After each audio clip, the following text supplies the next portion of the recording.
स्वागत है आपका भीम न्यूज इंडिया, देश के सबसे प्रमुख और विश्वसनीय चैनल में।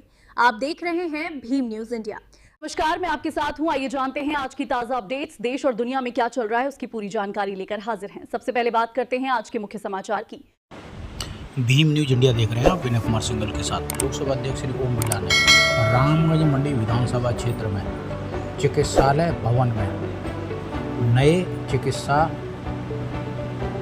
भवन का उद्घाटन किया, भूमि पूजन की। इस अवसर पर श्रीमान लोकसभा अध्यक्ष के साथ शिक्षा मंत्री मदन दिलावर और गणमान्य लोग थे। देखिए श्रीमान लोकसभा अध्यक्ष ने इस अवसर पर अपने उद्बोधन में क्या कुछ कहा। उनका कहना था कि हम क्षेत्र के विकास के लिए दृढ़ संकल्प हैं। देखिए रिपोर्ट।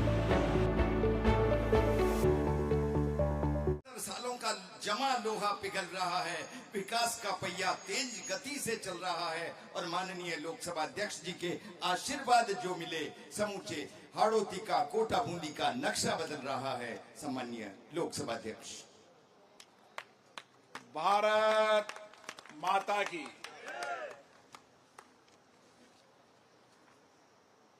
रामगंज मंडी विधानसभा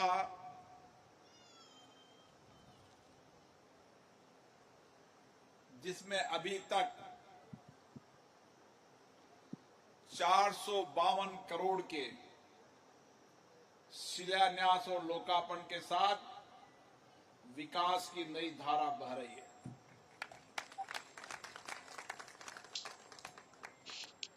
इस रामगंज मंडी की जो अपेक्षाएं थी, आकांक्षाएं थी, बरसों से लोग इंतजार कर रहे थे। जब राज्य और केंद्र में एक दल की सरकार होगी तो रामगंज मंडी क्षेत्र का विकास के साथ, आधारभूत ढांचे के साथ, मानवीय संवेदना के साथ इस सारे क्षेत्र के अंदर आने वाले समय के अंदर चाहे इंडस्ट्रीज हो, चाहे एग्रो इंडस्ट्रीज हो, इन सबसे नए रोजगार के सर्जन भी होंगे और लोगों की आर्थिक समृद्धि भी आएगी। रामगंज मंडी के क्षेत्र में चाहे इसकी धनिया की महक हो, चाहे सेंट कोटा स्टोन की महक हो, चमक हो, देश और दुनिया में पहचान है। जब देश और दुनिया में पहचान है तो विकास के अंदर भी इसकी अपनी पहचान बने। और इसलिए जितनी भी लंबे समय से जो आवश्यकताएं थी, जो अभाव थे, लोगों की आकांक्षाएं थी, उसको योजनाबद्ध तरीके से पूरा करने का काम किया जा रहा है। अभी मौका है कि राज्य के शिक्षा मंत्री इस क्षेत्र का नेतृत्व करते हैं और इसलिए हमने फैसला किया है कि जो वर्षों के अभाव हो उनको योजनाबद्ध तरीके से पूरा किया जाए। इस संपूर्ण हाड़ौती क्षेत्र के अंदर रामगंज मंडी एक ऐसा इलाका था, वर्षों तक सरफेस वाटर से, नहर से 1 इंच भी जमीन सिंचित नहीं होती थी। मुझे लगता था कि इतना बड़ा इलाका जहां धनिया की पैदावार होती हो, वहां पर सरफेस वाटर से, नहरों के पानी से किसानों की खेत में पानी नहीं पहुंचे, ट्यूबवेल, हैंडपंप से पानी पहुंचता था।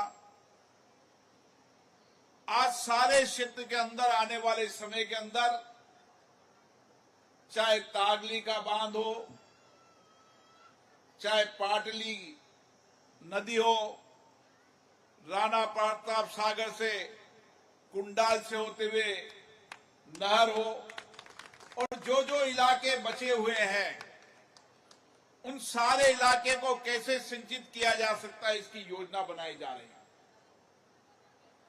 और आने वाले समय हमारा प्रयास है कि रामगंज मंडी के अधिकतम इलाकों को नदियों से सिंचित करने का काम करें, हर खेत तक पानी पहुंचे। मुझे लगता है कि किसी भी इलाके की समृद्धि के लिए यह सबसे महत्वपूर्ण आवश्यकता है। पीने के पानी की बहुत बड़ी समस्याएं थी। गांव में लोग हैंडपंप ट्यूबवेल का पानी पीते थे। आने वाले समय के अंदर सारे क्षेत्र के अंदर पीने का पानी उसके हर घर तक नल होगा।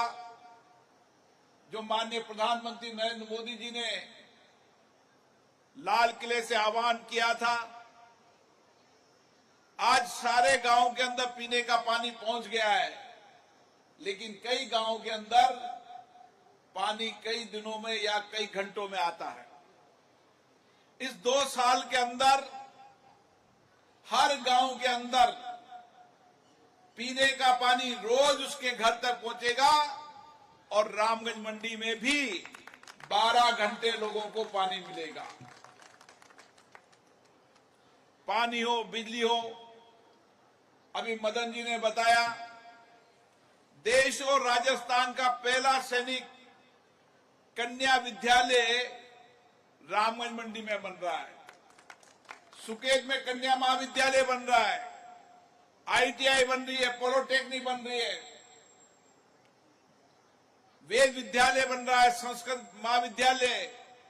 तमाम तरह की शिक्षा जो किसी समय रामगंज मंडी के लोग झालावाड़ जाया करते थे, अब आने वाले समय के अंदर प्रारंभिक स्कूल से लेकर कॉलेज तक, तकनीकी शिक्षा तक सारी की सारी एजुकेशन रामगंज मंडी के नौजवानों को रामगंज मंडी में मिलेगी। एक शहर के अंदर जो मूलभूत समस्या होती है, खेत का पानी, घर पे पीने का पानी, बिजली और सड़क कनेक्टिविटी के अंदर, तो आने वाले समय के अंदर रामगंज मंडी का ये उपखंड देश का सबसे ज्यादा सड़क कनेक्टिविटी से जुड़ने वाला उपखंड होगा, जहां पर हर गांव तक सड़क भी होगी और हाईवे से भी जुड़ेगा, ताकि आने वाले समय में सड़क कनेक्टिविटी भी आर्थिक प्रगति होती है। रामगंज मंडी का व्यक्ति यहां से चढ़कर दिल्ली 4.5 घंटे में, बम्बई 7.5 घंटे में, बड़ौदा 5 घंटे में, रामगंज मंडी से उज्जैन महाकाल के मंदिर के दर्शन 2.5 घंटे के अंदर। इस रोड कनेक्टिविटी से आने वाले समय के अंदर और समृद्धि होगी। रोड कनेक्टिविटी हो, रेल कनेक्टिविटी के अंदर दिल्ली मुंबई लाइन है और एयर कनेक्टिविटी के रूप में कोटा है। कनेक्टिविटी के रूप में भी संपूर्ण कोटा को हम ऐसी योजना बना रहे हैं ताकि उसका सारा कनेक्ट हो और आवागमन में लोगों को सुविधा हो। इस रामगंज मंडी में ही इस 2 साल के अंदर ही 232 करोड़ रुपए के सड़कों के काम हुए हैं और हमने कहा था कि 75 साल में जो काम नहीं हुए वह काम इस रामगंज मंडी में 5 साल में होंगे। ये अस्पताल CSC, PSC, CSC बने कितने साल हो गए थे। रामगंज मंडी के हर व्यक्ति को इलाज कराने या तो झालावाड़ जाना पड़ता था या कोटा जाना पड़ता था। आने वाले समय में जब 200 बेड का अस्पताल बन जाएगा तो यहां पर इमरजेंसी भी होगी और तमाम तरह की सुपर स्पेशलिस्ट सेवाएं भी होगी ताकि लोगों का इलाज भी हो सके। और उसके साथ यहाँ के माननीय मंत्री जी समय समय पर मेडिकल कैंप गांव में लगाते रहते हैं। चल चिकित्सालय के रूप में एम्बुलेंस हर गांव में जाती है, जहां 27 तरह की जांच होती है, निःशुल्क दवा मिलती है। तो इलाज के मामले के अंदर भी हर व्यक्ति स्वस्थ रहे और उसका घर बैठ कर इलाज हो सके, रामगंज मंडी चिकित्सा व्यवस्था के अंदर भी अग्रणी होगा। तो इसलिए मैं कह रहा हूं कि एक योजनाबद्ध तरीके से किसी क्षेत्र का विकास किया जाता है। खेत पे पानी पहुंचे, पीने का पानी हो, बिजली कनेक्टिविटी हो, रोड कनेक्टिविटी हो, रेल कनेक्टिविटी हो, एयर कनेक्टिविटी हो, अस्पताल हो, बच्चों के पढ़ने वाले स्कूल हो, टेक्निकल, सारी चीजों को प्लान बनाकर। हमारे द्वारा दिखाई खबरें पसंद है तो सब्सक्राइब कीजिए, लाइक कीजिए। भीम न्यूज इंडिया की न्यूज़ देखने के लिए बने रहिए हमारे साथ। आपका बहुत बहुत धन्यवाद।